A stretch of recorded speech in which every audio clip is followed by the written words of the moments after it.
Western Civilization, how much do you know? My name is Russell Miles and this is the 35th episode of our Western Civilization series. In the previous episode we looked at the Battle of Britain as a study of the Western way of warfare.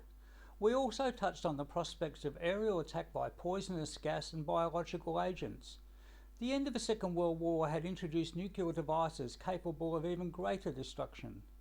This brought about the Western Nuclear Alliance, which is the most destructive military force ever conceived. Now I feel some interpretation with the next couple of episodes where we'll look at the huge change to world affairs and security relationship. The abstract discussion about plans to destroy our entire civilization seems so inadequate. I shall begin with Canada's terribly effective and malicious Cold War strategy. The Second World War reached the pinnacle of industrial age warfare, with the USA and Commonwealth countries deploying hundreds of large long-range bomber aircraft. Over 6 months in 1945, the United States Army Air Force attacked 67 Japanese cities. This included the night of the 9th and 10th of March, where 279 B-29 bombers dropped 1,665 tons of incendiary bombs on Tokyo, killing 100,000 people and destroying 40 square kilometres of the city. On the 6th of August, USAF dropped a single atomic bomb weighing 4,400 kilograms on the Japanese city of Hiroshima. This city was a major military logistics base and port with 40,000 military personnel. The bomb had an estimated force of 20,000 tons of TNT and killed 70 to 80,000 people, 1/3 of the population of Hiroshima, with another 70,000 injured and 12 square kilometres of the city destroyed. One aircraft had destroyed what had required hundreds of bombers. Moreover, the political shock of this attack and the subsequent atomic attack on Nagasaki 3 days later saw the Japanese government announce its surrender. The Americans had another half-dozen bombs available for further attacks. At the end of the Second World War, Canada had an air force of over 70 squadrons, comprising hundreds each of bombers, patrol aircraft, fighters, making it the 4th largest in the world. The Canadians quickly demobilised personnel and disposed of these surplus aircraft, reducing to 5 squadrons and 12,000 personnel. They acquired a few of the new jet fighters for training and development. Canadian aviation industry also moved to designing a jet airliner along with an all-weather jet interceptor. When the Korean War erupted in 1950, the Canadian Air Force had no operational combat units to deploy. With the emergence of the Cold War, the Canadians feared the Soviet Union might send bombers over the Arctic to drop nuclear bombs on their cities. So over the next few years they built 1,000 modern jet fighters, deploying 8 squadrons of Sabre fighters to Europe and a similar number of their own design CF-100 Canuck all-weather interceptors in Canada. However, the Canadians believed the Soviet Union might deploy bombers that could fly faster and higher than their current aircraft could intercept.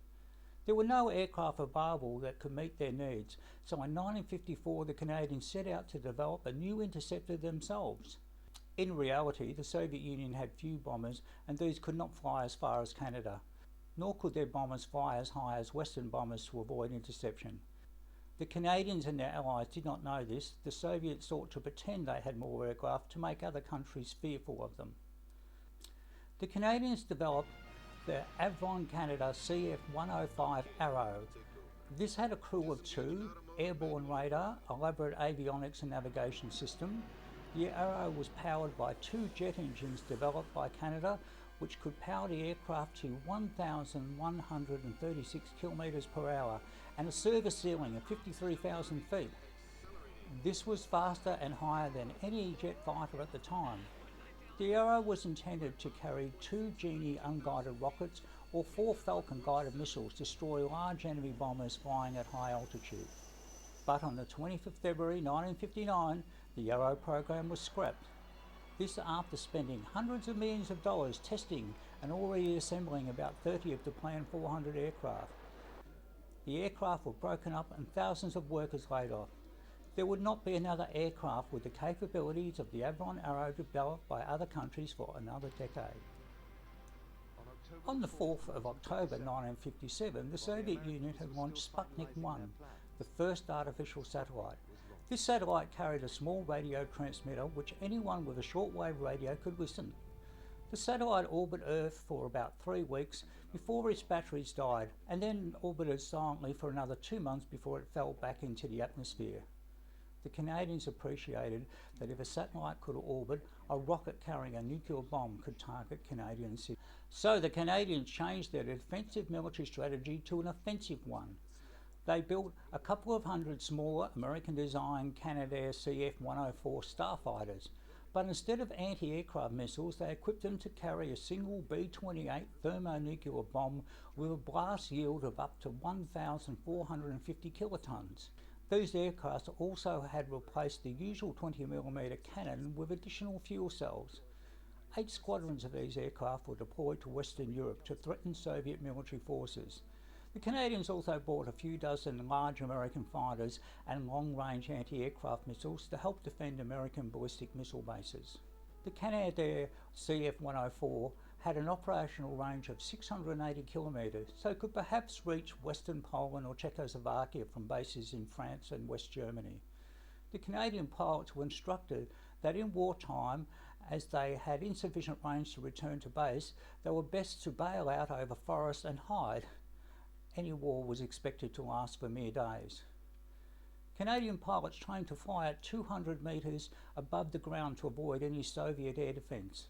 Over the following 2 decades, 32 aircraft were to strike the ground flying at low level in poor weather.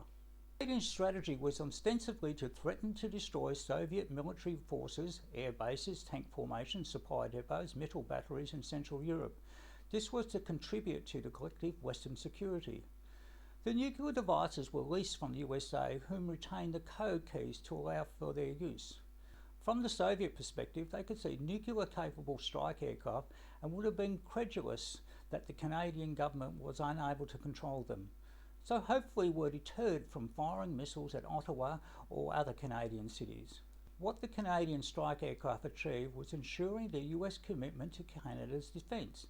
The Canadians and Soviets may have been doubtful that the US would chance retaliation against its own cities if the Soviets attacked Canada, but a nuclear attack on Central European cities by Canadian aircraft would see Soviet retaliation against Western cities such as Paris, Brussels, in turn seeing the US attack Soviet cities, thus deterring Soviet incremental threats against Canada and trying to divide them from Western allies. The US was complicit in this security policy. The leasing of nuclear devices was to demonstrate their solidarity with NATO allies and so dissuade the Soviets from aggression. Moreover, the US made it a condition that its allies not develop nuclear weapons, so prevent proliferation of nuclear weapons, and as part of diplomatic efforts to persuade the Soviets to negotiate a drawdown of nuclear weapons. In pursuit of its non-proliferation policy, the US leased nuclear devices to most of its European allies, agreed to provide weapons technology to the UK, the only European country to have successfully tested a hydrogen bomb at the time, and saw France withdraw from the North Atlantic Treaty Organisation over the US demands that France cease developing nuclear weapons.